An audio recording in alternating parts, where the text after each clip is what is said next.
Bonjour, bienvenue sur la maïeutique. Aujourd'hui, nous allons parler de la blessure narcissique. Pourquoi l'être humain est atteint par la blessure narcissique? Cette vidéo devrait apporter quelques réponses que vous vous posez sur la blessure narcissique. Et normalement, si vous appréhendez, si vous comprenez les concepts qui ont créé la blessure narcissique et que vous suivez la vidéo jusqu'à la fin, vous allez arriver à prendre du recul sur la blessure narcissique. Du moins, cela va vous permettre de la rationaliser, donc de moins en souffrir. Alors, à première vue, la blessure narcissique vient de la psychanalyse. C'est une atteinte à la personne qui vient écorcher l'image de la personne. Cela blesse profondément quelqu'un dans son amour-propre. La personne qui reçoit cette blessure subit un vrai traumatisme psychologique. Une partie de son identité se sent atteinte. Cette blessure est si particulière, elle est si profonde, qu'elle peut engendrer une réaction qui peut même être violente. Ce que l'on remarque, c'est que la réaction émotionnelle qui envahit la personne est généralement disproportionnée par rapport à l'offense perçue. Quand on reçoit une blessure narcissique, nous sommes le plus souvent envahis de colère, de honte, de tristesse, et on éprouve souvent un désir de vengeance, de revanche. Alors, on va donner des exemples de blessures narcissiques. Si je vous dis tu perds tes cheveux, tu as grossi, tu n'as pas d'argent, tu ne sais pas écrire, tu n'es pas intelligent, tu ne possèdes pas une jolie voiture. Ces exemples pour montrer que la blessure narcissique ne touche pas uniquement un aspect de notre physique.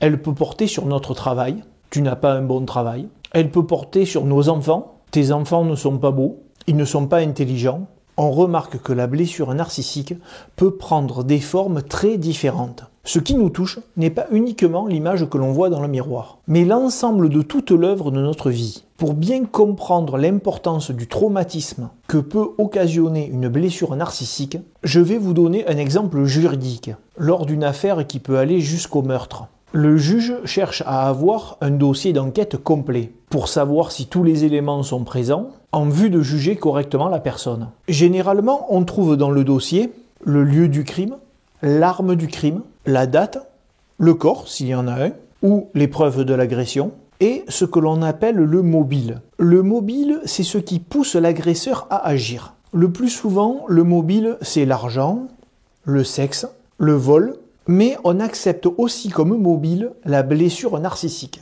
C'est-à-dire que la personne qui a agressé quelqu'un parce qu'elle a reçu une remarque extrêmement vexante, donc une blessure narcissique, alors cette blessure narcissique peut être reconnue comme mobile par la justice.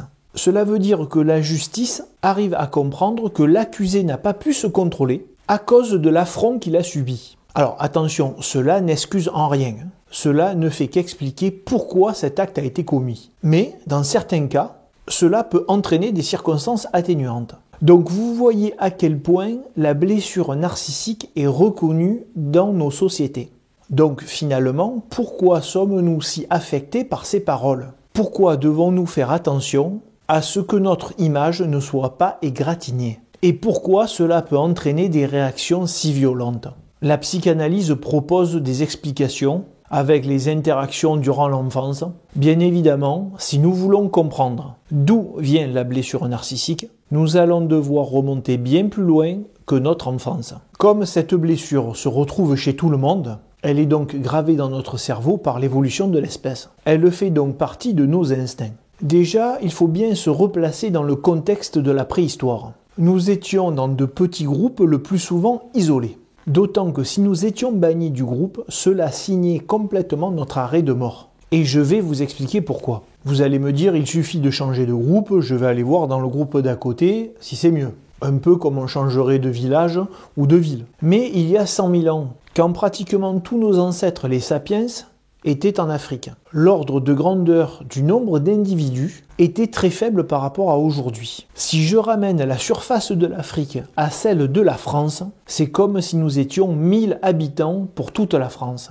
C'est comme si je disais que la population d'un collège ou d'un lycée était la population de toute la France. Voilà l'ordre de grandeur de la densité de population de cette époque en Afrique. Donc autant vous dire qu'avec une densité de population si faible, Aller trouver une autre tribu, cela semble très compliqué. Et même si cela a pu se faire, ça ne devait pas être la norme. Nous devions avoir beaucoup plus de sapiens qui mouraient dans l'isolement que de sapiens qui trouvaient un nouveau groupe. Sans compter qu'il faut encore pouvoir bien être accueilli. En plus, il aurait fallu répondre à un certain nombre de critères pour pouvoir être bien accueilli. Parler la même langue, ou du moins comprendre le même code, sûrement propre à chaque tribu, acquérir les mêmes coutumes. Il aurait sûrement aussi fallu faire ses preuves.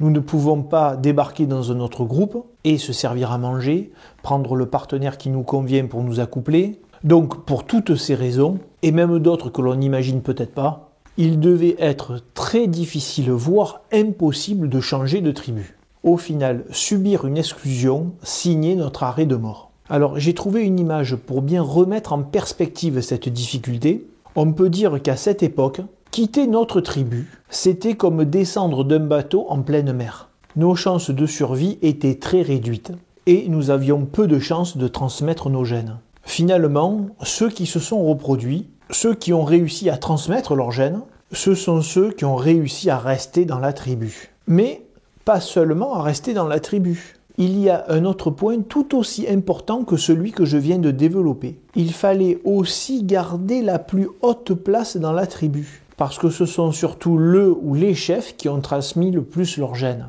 Donc, pour rester dans la tribu et avoir la place la plus importante, il ne fallait pas se laisser marcher sur les pieds, comme on dit. On voit maintenant tout le danger d'être décrédibilisé aux yeux des membres de notre tribu. Cela devenait un danger vital. Être rabaissé, être discrédité dans la tribu, laisser entendre que nous avions un problème physique, ou un problème de compréhension, ou que nous étions un mauvais chasseur, un mauvais cueilleur, toutes ces remarques étaient suffisamment dangereuses pour soit nous faire baisser notre rang au sein de la tribu, soit pour nous risquer l'exclusion de la tribu. Mais dans les deux cas, cela diminuait drastiquement notre chance de reproduction et de transmettre nos gènes. On voit bien que les personnes qui n'ont pas réagi, qui n'ont pas eu de réaction pour arrêter ces critiques ou ces moqueries, ne se sont pas reproduites ou ont dû partir de la tribu. Alors que les plus combatifs, ceux qui ont eu une réaction ferme, voire violente, ont pu rester et garder leur place dans la tribu, faire cesser les remarques, et donc par rapport aux autres, eux ont pu plus facilement transmettre leurs gènes. Au fil des générations, les gènes qui se sont transmis sont ceux qui ont permis d'acquérir une réaction vive aux moqueries et aux remarques, qui risquaient de remettre en question notre place dans la tribu. Il est donc normal que la moquerie ou le discrédit puisse entraîner chez nous une blessure importante, qui est nommée par la psychanalyse blessure narcissique. Avant de revenir à aujourd'hui, je dois préciser un point, car je ne sais pas si j'ai été bien clair sur la définition de blessure narcissique. Elle peut prendre énormément de formes différentes. Ce nom qui est donné de blessure narcissique, c'est un concept. Pour ceux qui ne sont pas habitués à la philosophie, je me propose de vous faire une petite explication du mot concept à travers quelques exemples. Quand je parle du concept de table, une table, et que je demande c'est quoi la table, quelqu'un me répond c'est la table de la salle à manger. Alors, non, ça c'est un exemple de table. Quand on nous montre une table dans le jardin, on vous montre en fait une table. Alors que nous, on veut le concept de la table. Parce que des tables, il y en a à 3 pieds, à 4 pieds, certaines tiennent au mur, il y en a des rondes, il y en a des carrés. Donc si je parle du concept de table, je dois inclure toutes les tables qui existent. Un autre exemple avec le beau, qui est souvent utilisé en philosophie. Le concept de beauté. Qu'est-ce que le beau ? Si on me montre une photo d'une belle femme, ou si on me montre un beau paysage, ou une belle voiture de sport, ce ne sont que des exemples de ce qui peut être beau. Mais qu'est-ce qui fait que toutes ces choses sont belles ? Le concept de beauté, c'est ce qui fait justement que toutes ces choses sont belles. Donc vous voyez que c'est difficile à définir, comme notre blessure narcissique. Ah, une petite anecdote justement. Quand approche le bac, en particulier le bac de philosophie, on entend l'histoire suivante. En philosophie, un jour, il y a eu un sujet, qu'est-ce que l'audace ? Et donc, il y aurait eu un élève qui aurait rendu sa copie, toute blanche, avec juste écrit « l'audace, c'est ça ». 3 points d'exclamation. Désolé, mais si quelqu'un a vraiment fait ça, il n'a exprimé qu'un exemple de ce qu'est l'audace. Il n'a pas expliqué ce qu'est le concept de l'audace. Donc au final, la copie a peu de valeur.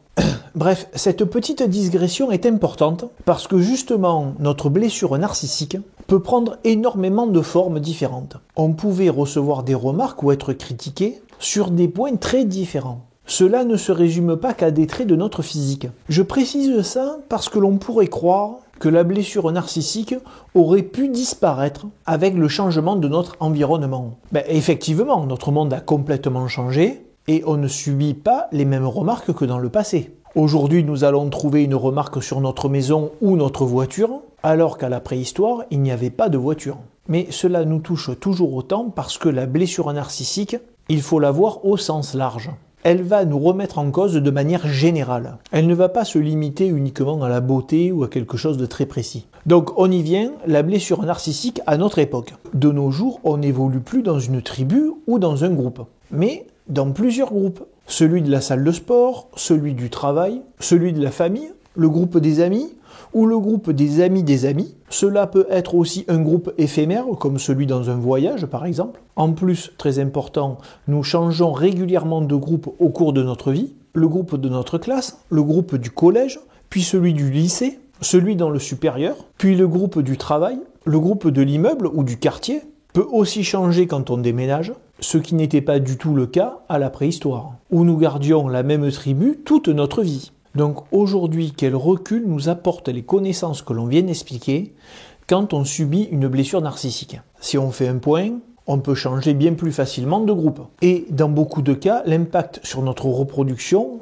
est bien plus limité que dans le passé. Nous avons tellement de groupes qui nous entourent que c'est d'autant plus facile de relativiser. En plus, événements qui ne pouvaient pas se produire à la préhistoire. De nos jours, on peut rencontrer une personne dans la rue ou ailleurs, mais qui n'appartient à aucun de nos groupes, que l'on ne reverra plus jamais, et cette personne peut nous faire une remarque blessante. Cette personne a un impact nul sur nos vies. Est-ce que cela vaut la peine de réagir? Peut-être, mais sûrement pas dans les mêmes proportions qu'à la préhistoire. Bien, pour simplifier, nous pouvons classer deux styles de remarques qui peuvent nous blesser. Un, les remarques qui sont dans une intention de nous aider, de nous remettre en question et de nous aider. On trouve le plus souvent ces remarques dans un cadre d'apprentissage, par quelqu'un de la famille, un enseignant, un patron, un ami, le maître à la salle d'arts martiaux. Et dans la vie, si on veut progresser, on doit être friand de ces remarques, qui ne nous font pourtant pas plaisir, mais qui nous permettent de nous améliorer. Donc en deux, nous avons les remarques désobligeantes, qui sont gratuites, à l'intention de nuire. Ces remarques, on peut les rencontrer dans n'importe quel groupe, elles ne sont pas agréables, nous pouvons le plus souvent les tourner à notre avantage si on arrive à garder notre calme. Je ne suis pas un spécialiste de la réponse à apporter, mais un conseil, c'est déjà de ne pas montrer qu'on a été touché. Puis cela va nous permettre d'écarter les personnes qui ne sont pas agréables. D'ailleurs, il vaut mieux que la personne qui est désagréable se dévoile, plutôt qu'elle reste dans l'ombre. Et pour nous aider à relativiser sur notre image, j'ai une petite anecdote. Quand j'étais adolescent, mon beau-père pratiquait le tennis à Plan de Cuques. C'est au-dessus de Marseille. Et il jouait quelquefois contre Jean-Jacques Goldman, le chanteur-compositeur. Il me disait quelque chose qui m'a beaucoup frappé à l'époque. C'est que dans le milieu du tennis, tout le monde vient avec une super tenue, une jolie voiture, alors que Jean-Jacques Goldman jouait en t-shirt Casino et arrivait en Renault Twingo. Voilà. Donc la conclusion, nous devons prendre du recul sur la blessure narcissique, car de nos jours, elle est loin d'avoir les mêmes conséquences qu'à la préhistoire. Notre environnement a beaucoup changé. Aujourd'hui, ceux qui perdent leur sang-froid sont plutôt montrés du doigt. Nous devons maîtriser nos réactions face à la blessure narcissique et traiter ces remarques par la raison pour ne pas être une fois de plus victime de nos instincts. Merci et au revoir.